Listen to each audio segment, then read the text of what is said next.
పిల్లిపోరు పిట్ట తీర్చిందట. America green card కోసం చకోర పక్షులు ఎదురు చూస్తున్న వాళ్ళు తప్పకుండా గుర్తు ఉంచుకోవాల్సిన సామెత ఇది.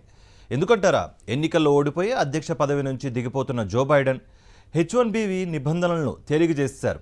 కొత్త అధ్యక్షుడు డొనాల్డ్ ట్రంప్ భారతీయ కంపెనీలకు చుక్కలు చూపిస్తాడని, H1B వీసాలే కాదు భారతీయ విద్యార్థుల అమెరికా డిగ్రీ కలలకు గండి కొడతాడని అందరూ అనుకుంటున్నారు.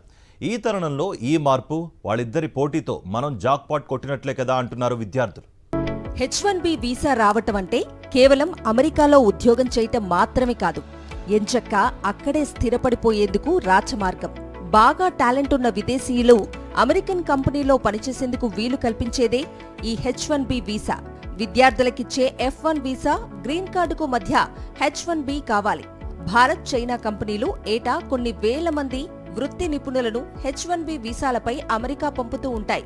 కాకపోతే ఈ మధ్యకాలంలో ఈ వీసా రావటమే గగనమైపోతోంది. కారణాలు బోలెడు.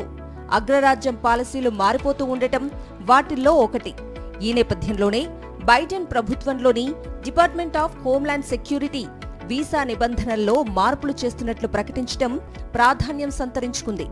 వేలాది మంది భారతీయులు అమెరికాలో పనిచేసేందుకు అవకాశం ఏర్పడింది.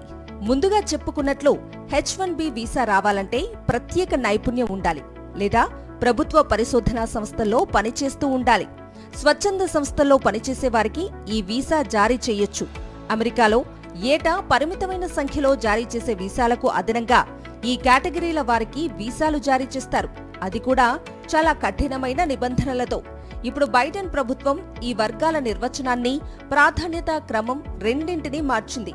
నాన్ ప్రాఫిట్, ప్రభుత్వేతర పరిశోధనా సంస్థల నిర్వచనం, నిబంధనల్లో మార్పులు తీసుకొచ్చింది. ఫలితంగా కంపెనీలు కొంచెం సులువుగా విదేశాల్లోని టాలెంట్ను వాడుకోవచ్చు.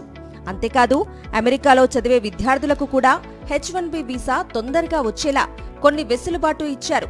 గతంలో H1B వీసాకు ఆమోదం పొందిన వారి అప్లికేషన్లను ఇమిగ్రేషన్ అధికారులు వేగంగా ప్రాసెస్ చేసేందుకు కూడా వీలవుతుంది.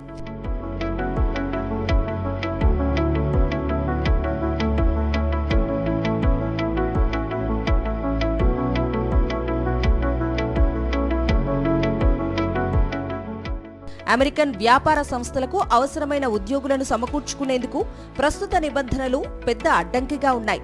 యుఎస్ వర్కర్ ప్రొటెక్షన్ చట్టాలకు అనుగుణంగా ఉద్యోగులను నియమించుకోవాల్సి రావటం దీనికి కారణం. అందుకే బైడెన్ చాలా కాలంగా వీసా నిబంధనలను సరళీకరించే ప్రయత్నం చేస్తున్నారు.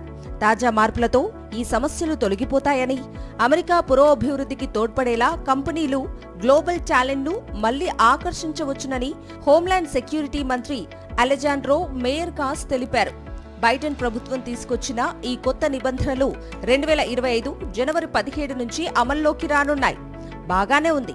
కానీ ఇంకో నెల రోజుల్లో అధ్యక్ష పదవి పగ్గాలు చేపట్టనున్న డొనాల్డ్ ట్రంప్ మనసులో ఏముందో మరి.